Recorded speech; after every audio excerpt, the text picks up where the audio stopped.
Hello दोस्तों, mastermind class में आप लोग का स्वागत है। आइए आज हम लोग पंचवर्षीय योजना को देखते हैं। इससे संबंधित जितने भी इंपॉर्टेंट क्वेश्चन बन सकते हैं उन सभी इंपॉर्टेंट क्वेश्चन को हम लोग देखेंगे और इसको स्पीड में देखेंगे। क्योंकि अभी एसएससी जीडी का एग्जाम हो रहा है तो स्पेशल है वीडियो एसएससी जीडी से संबंधित बनाया जा रहा है, उसको मद्देनजर रखते हुए मतलब कि डायरेक्ट हम लोग पॉइंट बाय पॉइंट चलेंगे।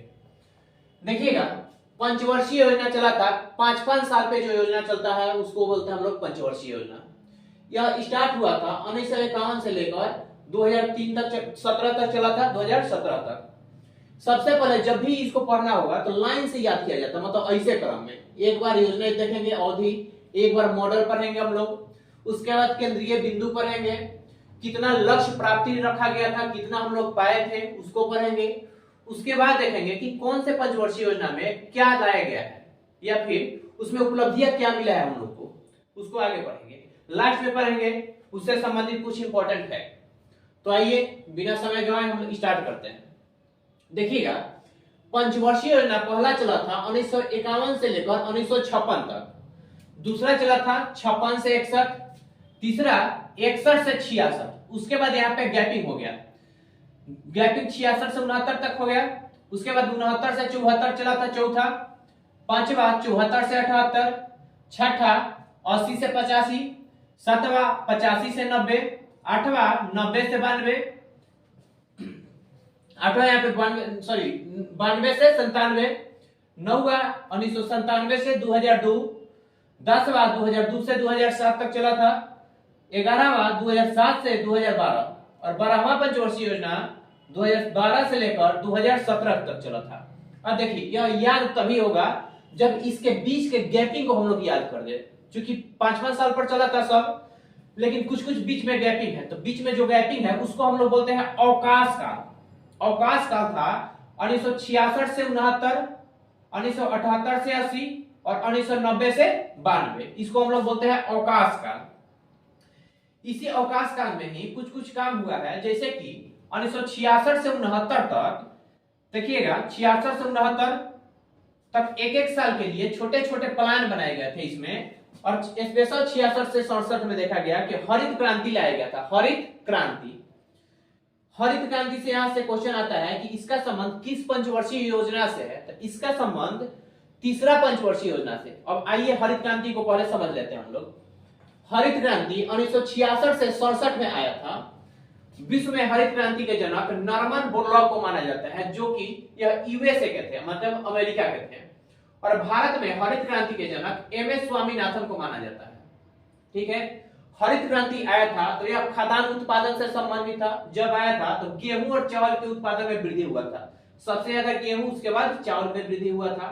लेकिन इस समय मोटे अनाज में कमी हो गई थी।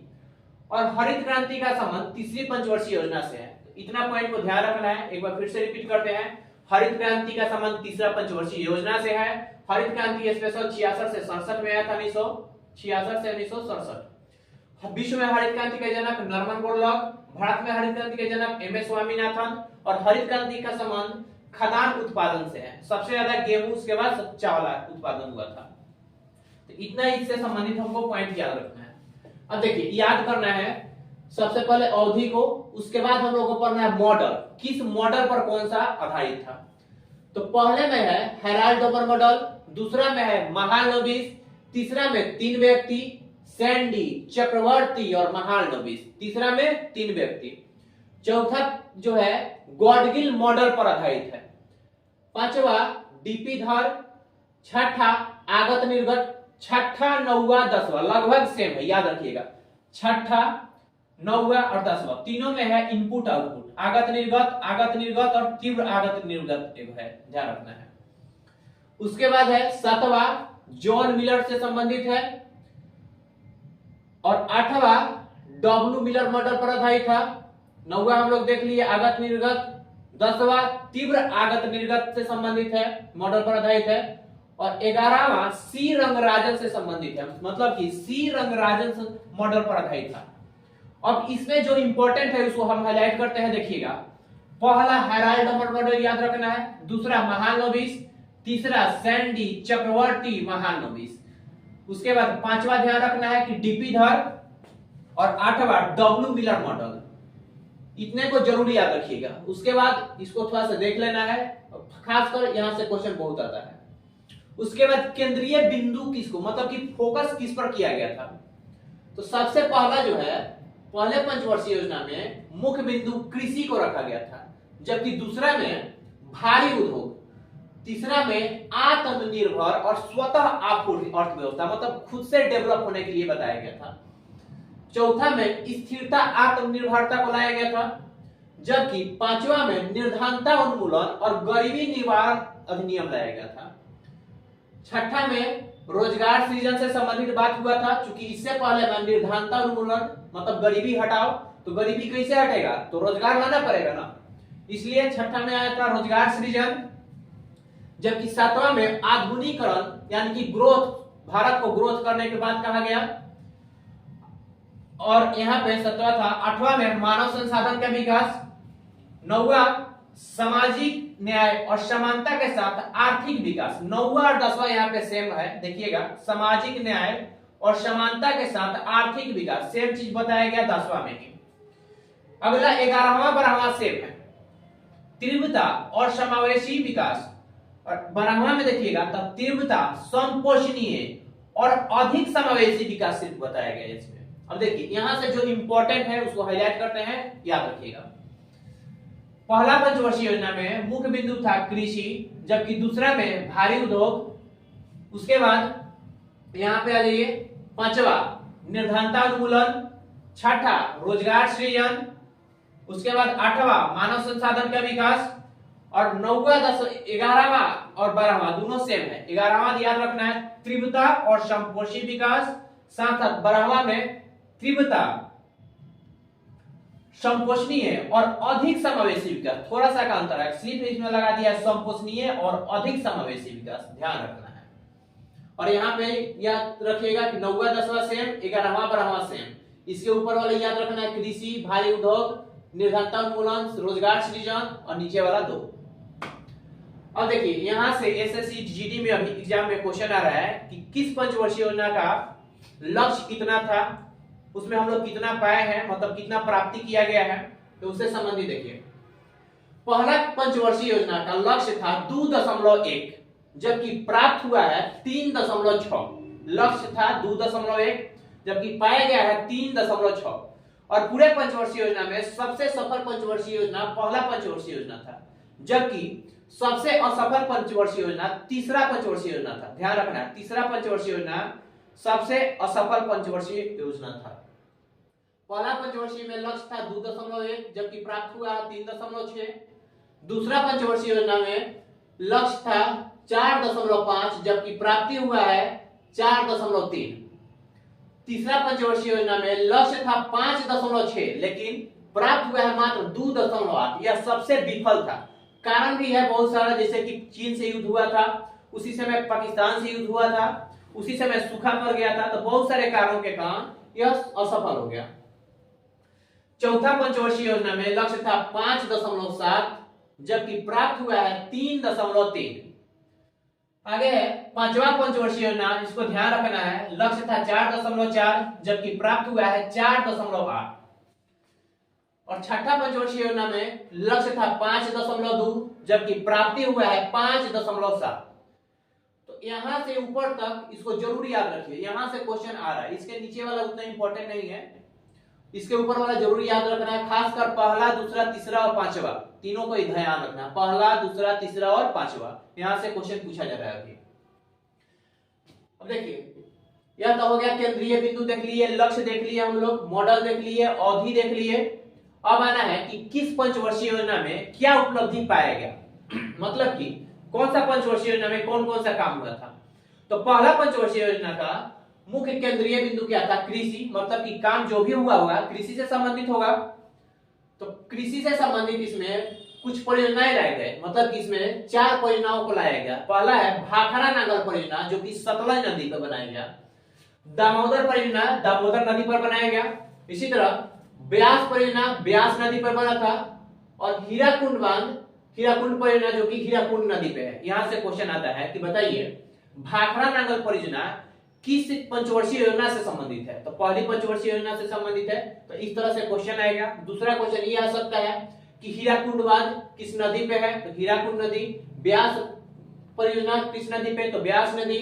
दामोदर परियोजना दामोदर नदी। और भाखड़ा नागर परियोजना सतलज नदी। एक और देखिएगा यहाँ पे, बहुउद्देशीय परियोजनाओं को जवाहरलाल नेहरू ने आधुनिक भारत का मंदिर कहा। यह क्वेश्चन बहुत बार आया है, तो ध्यान रखना है। जवाहरलाल नेहरू ने बहुउद्देशीय परियोजनाओं को आधुनिक भारत का मंदिर कहा है। अब आइए दूसरा पंचवर्षीय योजना। दूसरा पंचवर्षीय योजना में मुख्य केंद्रीय बिंदु था भारी उद्योग। तो जो भी काम होगा भारी उद्योग से संबंधित होगा, मतलब कि इसमें स्टील प्लांट का मतलब कि कंपनी बैठाया गया था भारत में। इसी समय भिलाई, राउरकेला और दुर्गापुर स्टील प्लांट का स्थापना होता है। भिलाई जो है छत्तीसगढ़ में पड़ता है, जबकि राउरकेला उड़ीसा में पड़ता है और दुर्गापुर पश्चिम बंगाल में है। भिलाई छत्तीसगढ़ में रूस की मदद से इसका स्थापना होता है, जबकि राउरकेला यानी कि उड़ीसा वाला जर्मनी की सहायता से इसकी स्थापना होती है। और दुर्गापुर स्टील प्लांट की स्थापना ब्रिटेन की मदद से हुआ था। जरूर यहाँ से 6 क्वेश्चन आता है। सबसे पहला तो भिलाई कहाँ है? तो छत्तीसगढ़ में। किसकी मदद से इसकी स्थापना हुआ था? तो रूस की मदद से। राउरकेला कहाँ पर है? तो उड़ीसा में है। किसकी मदद से स्थापना हुआ? तो जर्मनी के। और दुर्गापुर कहाँ पर पड़ा है? तो पश्चिम बंगाल में है। किसकी मदद से बना था? तो ब्रिटेन के सहायता से इसका स्थापना हुआ था। आगे देखिए, औद्योगिक नीति 1956 में ही दूसरा पंचवर्षीय योजना में के तहत लाया गया था। औद्योगिक नीति 1956 में ही दूसरा पंचवर्षीय योजना के तहत लाई गई थी। अब आते हैं तीसरा पंचवर्षीय योजना का मुख्य लक्ष्य था आत्मनिर्भर व स्वतः स्फूर्त अर्थव्यवस्था, जो कि विफल था। लक्ष्य रखा गया था 5.6, जबकि प्राप्त हुआ है मात्र 2.8। विफल था मतलब असफल था। कारण क्या था? पहला कारण तो 1962 में भारत और चीन के बीच युद्ध हो गया था।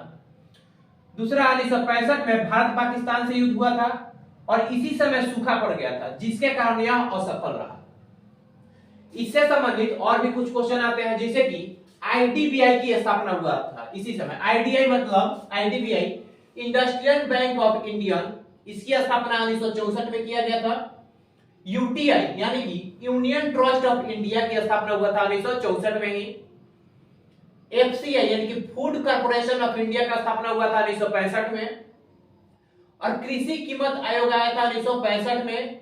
और बोकारो यानी बोकारो पड़ता है झारखंड में, बोकारो स्टील प्लांट का स्थापना हुआ था रूस के सहयोग से। और इसका संबंध है तीसरा पंचवर्षीय योजना से। ध्यान रखिएगा, इससे पहले बताए थे यहाँ पे 3 स्टील प्लांट, भिलाई, राउरकेला, दुर्गापुर, यह तीनों है दूसरा पंचवर्षीय योजना से। जबकि बोकारो स्टील प्लांट झारखंड वाला है, जो कि रूस के मदद से बना है, इसका संबंध है तीसरा पंचवर्षीय योजना से। और 1966 में मुद्रा अवमूल्यन हो गया था। तो इन सभी पॉइंटों को जरूर आप लोग ध्यान रखिएगा। अगला आते हैं हम चौथा पंचवर्षीय योजना का केंद्रीय बिंदु था स्थिरता आत्मनिर्भरता। लक्ष्य था 5.7, जबकि हम लोग पाए हैं 3.3 और यह विफल था। कारण क्या था? तो इसी समय 1971 में भारत पाकिस्तान से युद्ध हुआ था 1971 में। और चौथा पंचवर्षीय योजना से संबंधित कुछ पॉइंट को देखते हैं। देखिएगा, इसी समय 14 बैंकों का राष्ट्रीयकरण किया गया था 19 जुलाई 1969 को। 19 जुलाई 1969 को 14 बैंकों का राष्ट्रीयकरण किया गया था। और उस समय वैसे बैंकों का राष्ट्रीयकरण किया गया था जिनके पास 50 करोड़ रुपया जमा पूंजी था। 50 करोड़ रुपया जमा पूंजी जिस बैंक के पास था उसको राष्ट्रीयकरण कर दिया गया था। और उस समय प्रधानमंत्री इंदिरा गांधी थी। और उसी समय 1974 में ही भारत में परमाणु परीक्षण किया गया और जिसका नाम दिया गया था स्माइलिंग बुद्धा। ध्यान रखना है, 1974 में परमाणु परीक्षण होता है, इसका नाम दिया गया था स्माइलिंग बुद्धा, जिसका भी संबंध है चौथी पंचवर्षीय योजना से।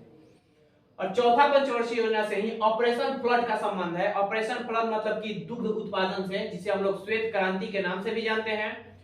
तो श्वेत क्रांति का संबंध है चौथा पंचवर्षीय योजना से। और श्वेत क्रांति के जनक वर्गीज कुरियन को मानते हैं हम लोग। श्वेत क्रांति के जनक वर्गीज कुरियन। चौथा पंचवर्षीय योजना में ही परिवार नियोजन कार्यक्रम को लाया गया था। चौथा पंचवर्षीय योजना में परिवार नियोजन कार्यक्रम। तो चौथा पंचवर्षीय योजना से इतने सारे पॉइंट को ध्यान रखना है। आगे आते हैं हम लोग पांचवा पंचवर्षीय योजना। इसका मुख्य केंद्रीय बिंदु था निर्धनता उन्मूलन और गरीबी निवारण, जिसका लक्ष्य रखा गया था 4.4, जबकि पाया गया है 4.8। इसी समय पांचवी पंचवर्षीय योजना में ही 2 अक्टूबर 1975 को आरआरबी यानी कि रीजनल रूरल बैंक की स्थापना होता है, मतलब कि क्षेत्रीय ग्रामीण बैंक की स्थापना हुआ है पांचवी पंचवर्षीय योजना में 2 अक्टूबर 1975 को। और 1977 से 78 में काम के बदले अनाज एक योजना लाया गया था, काम के बदले अनाज। आगे देखते हैं हम लोग छठा पंचवर्षीय योजना। इसका केंद्रीय बिंदु था रोजगार सृजन, लक्ष्य था 5.8, जबकि पाया गया है 5.7। इसी समय 6 बैंकों का राष्ट्रीयकरण किया गया था 15 अप्रैल 1980 को। ध्यान रखना है 6 बैंकों का राष्ट्रीयकरण 15 अप्रैल 1980 को, जबकि इससे पहले बताए थे कि चौथा पंचवर्षीय योजना में 14 बैंकों का राष्ट्रीयकरण किया गया था जिसके पास 50 करोड़ रुपए था, और यहाँ पे 6 बैंकों का राष्ट्रीयकरण किया गया था जिनके पास 200 करोड़ रुपए जमा पूंजी था। 200 करोड़ रुपए जमा पूंजी जिनके पास था, वैसे बैंकों का राष्ट्रीयकरण किया गया था 15 अप्रैल 1980 को। और इसी समय नाबार्ड की स्थापना होती है 12 जुलाई 1982 को। 12 जुलाई 1982 को नाबार्ड का स्थापना होता है। और नाबार्ड की स्थापना शिवरामन समिति के सिफारिश पर किया गया था। शिवरामन समिति के सिफारिश पर नाबार्ड की स्थापना होता है 12 जुलाई 1982 को, जिनका संबंध है छठी पंचवर्षीय योजना से। और इसी समय एक्सिम बैंक की स्थापना हुआ था 1982 में। एक्सिम बैंक की स्थापना 1982 में। आगे देखिए सातवां पंचवर्षीय योजना ज्यादा इंपॉर्टेंट नहीं है। यहाँ पे आठवां पंचवर्षीय योजना, जिसका केंद्रीय बिंदु था मानव संसाधन का विकास। और इसी समय भारत सरकार उदारीकरण, निजीकरण और वैश्वीकरण नीति अपनाई थी। उदारीकरण, निजीकरण और वैश्वीकरण, यह क्या होता है अगले वीडियो में बना देंगे। फिलहाल यहाँ पे हम लोग मेन पॉइंट को सिर्फ देख रहे हैं, सिर्फ और सिर्फ याद कर रहे हैं एग्जाम की व्यू से। तो यहाँ पे आठवें पंचवर्षीय योजना में उदारीकरण, निजीकरण और वैश्वीकरण को लाया गया था। और इसी समय WTO यानी कि विश्व व्यापार संगठन की स्थापना होता है 1 जनवरी 1995 को। 1 जनवरी 1995। इसी समय मिड डे मील योजना लाया गया था, मिड डे मील योजना। तो ध्यान रखना है आठवीं पंचवर्षीय योजना में उदारीकरण, निजीकरण, वैश्वीकरण आया था, WTO की स्थापना हुआ था और मिड डे मील योजना लाया गया था। आगे देख लीजिए थोड़ा सा कुछ इंपॉर्टेंट फैक्ट, जैसे कि योजना आयोग की स्थापना 15 मार्च 1950 को किया गया था। 15 मार्च 1950 को योजना आयोग की स्थापना होता है। और योजना आयोग की स्थापना हुआ था, उस समय इस अध्यक्ष थे जवाहरलाल नेहरू। वर्तमान में योजना आयोग के स्थान पर नीति आयोग लाया गया था। योजना आयोग को हटा दिया गया है, इसके बदले में नीति आयोग लाया गया है। और नीति आयोग 1 जनवरी 2015 से लागू हुआ है, जिसके अध्यक्ष नरेंद्र मोदी हैं। तो ध्यान रखना है योजना आयोग के बदले कौन सा आयोग आया है, तो नीति आयोग। इसके अध्यक्ष कौन है, तो नरेंद्र मोदी हैं। एक और क्वेश्चन ध्यान रखिएगा कि राष्ट्रीय विकास परिषद का गठन हुआ था 6 अगस्त 1952 को। राष्ट्रीय विकास परिषद का गठन 6 अगस्त 1952 को। और इसी बीच में एक रोलिंग प्लान आया था। रोलिंग प्लान यानी कि अनवरत योजना इसे बोलते हैं, आया था 1978 से 1980। तो ध्यान रखिएगा पंचवर्षीय योजना से संबंधित इतने सारे इंपॉर्टेंट फैक्ट है। अभी हम लोग सिर्फ और सिर्फ फैक्ट देखे हैं, यह योजना क्या है, मतलब कि मॉडल क्या है, लक्ष्य क्या है, इतने सारे डीपली हम नहीं जाएंगे, फिलहाल इसको रखते हैं।